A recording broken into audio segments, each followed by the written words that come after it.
찬미 예수님 자비의 사도들입니다. 오늘 하루 이웃을 위해 자비로운 행동 한번 하셨는지 묻고 싶네요. 기도 한 번만 드려도 자비로운 행동 하는 거니까 어렵지 않죠? 오늘은 하느님 현존의 수련, 하느님을 만나는 연습을 꾸준히 하십시오 라고 제목이 되어 있는데 저는 다른 걸로 정했어요. 이따가 말씀드리겠습니다. 읽어볼게요. 존경하는 수녀님, 수녀님은 제가 하느님의 현존이라는 상태에 이르기 위해 취하는 방법에 대해 알려달라고 간청하셨습니다. 그러니까 이런 방법을 계속 수녀님한테 알려줬는데 똑같은 말이죠. 근데 또 알려달라고 하는 거 보면 수녀님이 해보신 거죠. 대충 해보신 건데 아무리 해도 이분과 같은 상태에는 오르지 않으니까 그래도 또 이렇게 물어본 것 같아요. 근데 방법은 하나예요. 그죠? 그 방법을 꾸준히 쉬지 않고 성심성의껏 하는 수밖에 없는 것 같아요. 하느님의 현존은 우리 주님께서 자비 가운데 허락하신 것으로 하느님의 허락이 있다고 합니다. 수녀님이 하도 조르심으로 거기에 이르는 방법을 어쩔 수 없이 알려드리기는 하겠습니다. 이렇게 하는 것이 썩 내키지는 않습니다. 단 제 편지를 다른 누구에게도 보이지 말아 주시기 바랍니다. 만일 수녀님이 그것을 다른 사람에게 보이리라고 생각한다면 아무리 제가 수녀님의 영적 성장을 바란다고 하더라도 이런 편지를 쓰지 않을 것입니다. 이렇게 얘기합니다. 이게 성인들의 특징이거든요. 성인들은 이게 보면 다른 사람의 유익을 위해서 쓸 것 같잖아요. 당연히 그렇게 좋은 일을 왜 안 하냐 이렇게 말할 것 같잖아요. 근데 이분들은 꼭 굉장히 싫어하는 것 중에 하나가 어떻게 보면 병적으로 싫어하는 게 있습니다.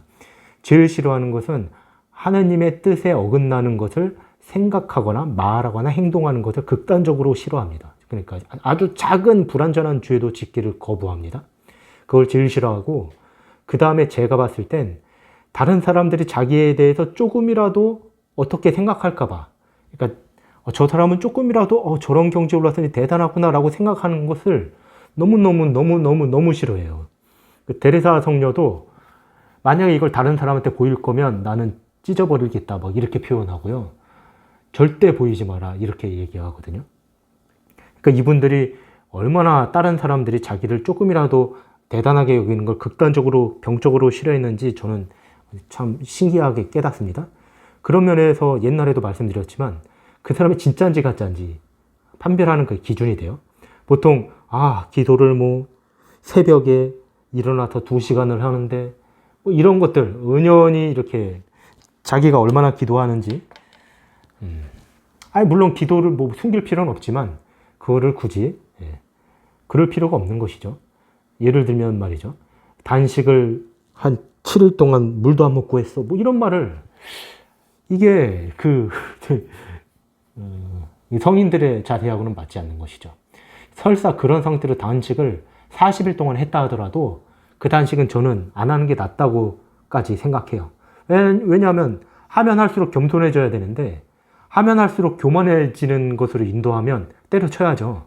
기도도 마찬가지 아닌가요? 기도를 하면 할수록 겸손해져야 맞는 것인데 하면 할수록 내가 이 정도 경지에 올랐으니 다른 사람들을 밑으로 본다든지 내가 이렇게 했으니 내가 다른 사람을 가르칠 능력이 되겠군이라고 생각한다든지 이 정도 했으니까 스스로 약간 뿌듯해하는 마음이 생긴다면 그거 좀 경계를 해야 합니다. 이건 여러분에게 하는 말이 아니고 제 자신을 보면서 하는 말이에요. 제 자신이 그런 경향들을 제가 하는 말은 다 저를 보고 깨닫는 거거든요. 때로는 이제 그 단식 얘기는 딴 사람 보고 한 거지만 저는 단식을 그렇게 해본 적도 없습니다. 이제 앞으로는 할 계획이 좀 있긴 합니다만. 자, 계속 읽을게요. 그 방법에 대해 제가 수녀님께 드릴 수 있는 말씀은 다음과 같습니다.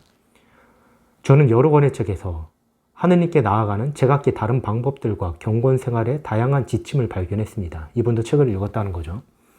그리고 그런 것은 제가 구하는 것을 찾는데 도움을 주기는커녕 오히려 제 정신을 혼란하게 만든다는 생각이 들었습니다. 그럼 복잡하게 이렇게 해라 이런 건 아니라는 거죠. 이분은 단순하게 얘기하셔요. 그리고 저는 이 방법이 굉장히 마음에 들고 옳다고 생각합니다. 제가 구하는 것이란 온전히 하느님께 속하는 방법이었어요. 그래서 저는 모든 것을 위해 모든 것을 바치기로 결심했습니다. 전 이것이 이 구절의 핵심인 것 같습니다. 모든 것을 위해 모든 것을 바치기로 했어요. 너무 멋있는 말입니다. 모든 것, 즉 하느님을 위해 모든 것, 하느님 외에 다른 모든 것을 바치기로 했다는 거예요. 이것이 없이는 저는 감히 장담하건대 제가 비록 기도의 단계에 있어서 저 밑에 단계지만 이건 확실한 것 같아요. 이것이 없이는 아무리 기도를 열심히 하면서 하느님의 높은 단계에 오르겠다? 그거는 말이 안 되는 얘기입니다. 어떤 방법이나 수련 방법 또는 영적 생활의 높은 단계에 저절로 그렇게 올라가지는 않고요.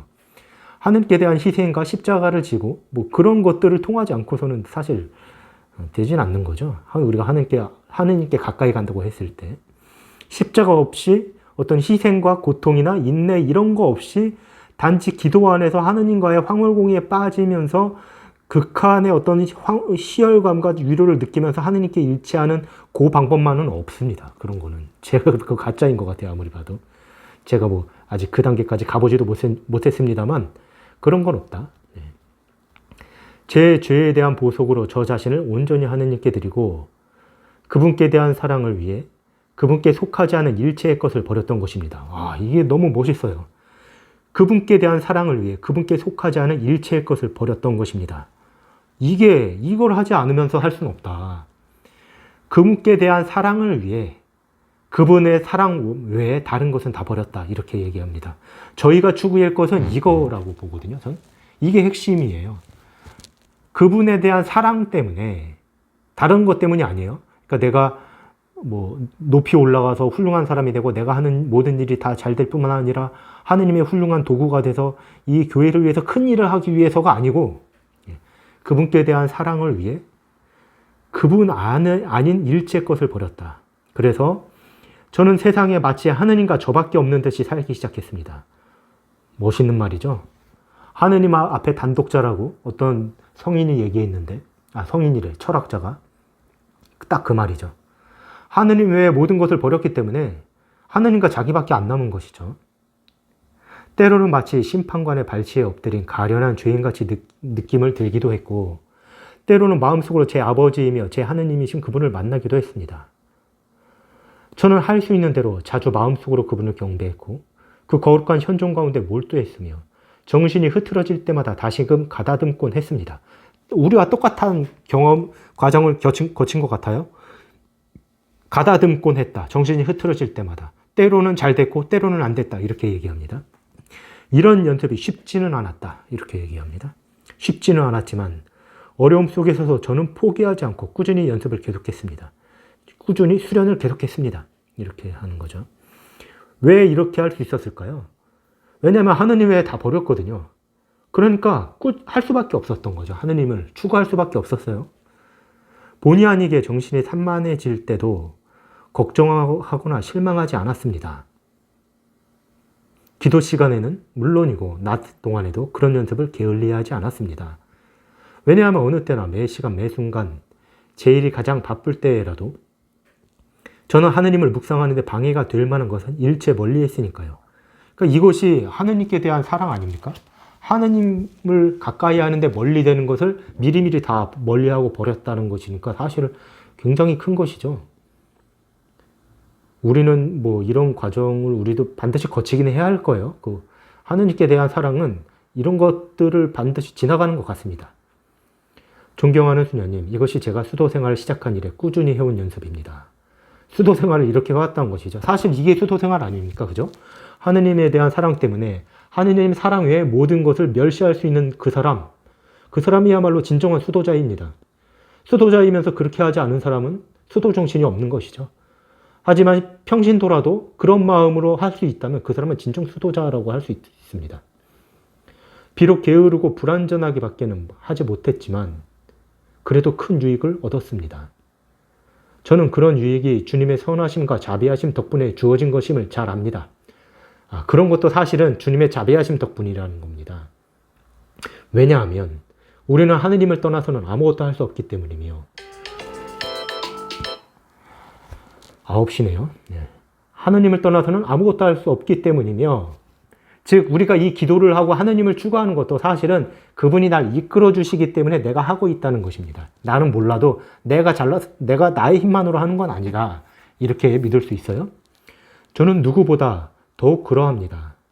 그러나 우리가 하느님의 거룩한 현존 가운데 신실하게 머물며 항상 우리 앞에 계신 분을 생각한다면 그분을 거역하는 일을 하지 않는 것은 물론이고 그분께 거스를 만한 일은 하지 않게 됩니다.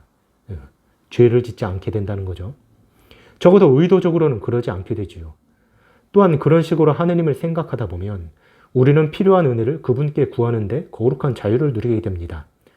그리고 이런 행동을 반복하다 보면 점차 익숙해져서 하느님의 현존이 자연스럽게 됩니다. 그분께서 제게 베푸신 선하심에 대해 영광을 돌립시다. 저 같은 가련한 주인에게 하느님께서 베푸신 수많은 은혜를 어찌다 찬미하겠습니까?